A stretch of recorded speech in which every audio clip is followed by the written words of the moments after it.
siya sa blogspot.com.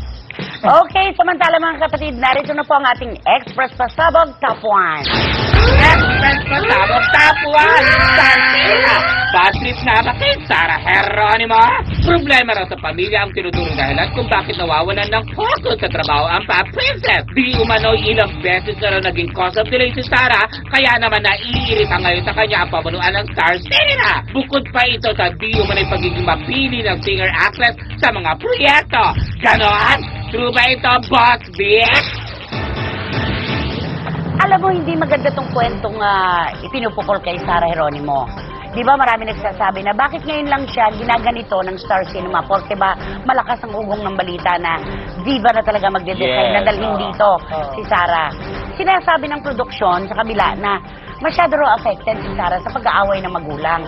Eh, ayon naman sa source ko, hindi naman daw talaga nag-iwalay, walang away. Tama ka na dahil magkakasama sila buong pamilya sa Oo. Amerika. Yes, oo. So walang issue talaga. Nagkakaroon daw ng argumento, pero hindi sapat para sabihin na nagkakaproblema ang pampamilya. At saka yung sinasabing pera. So, ano yung tinuturong dahilan kung bakit bad trip ang Star Cinema kay Sarah? Affected Baka nga raw. siguro dahil 1 month siyang nawala, siguro yung mga schedule. Eh, may pinaghahandaan naman. Or bilang, siya. siguro si Sarah, siguro ano na, 2 years, 3 years na sumisegue. Wala siyang pahinga. So, Hindi lang 3 years, simula nung simula na nag-start siya, wala na siyang pahinga masyado. Yes. Kailangan na Hindi siguro. lang yan. Dati puring-puri, tapos ngayon sinisira. At di lang yan, dahil may nabalitaan ako, sinasabi nila may problema si Sarah sa pera. Si Sarah recently bumili ng isang blocking lote dyan sa St. Charbel at sa may Main Street, nagpapagawa siya ng building na tatayuan niya ng bakery.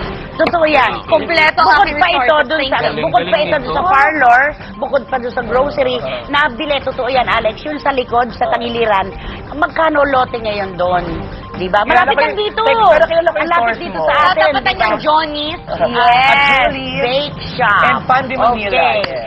So, hindi totoo na hiwalay ang mga magulang ni Sarah. Walang problema ang pampamilya si Sarah.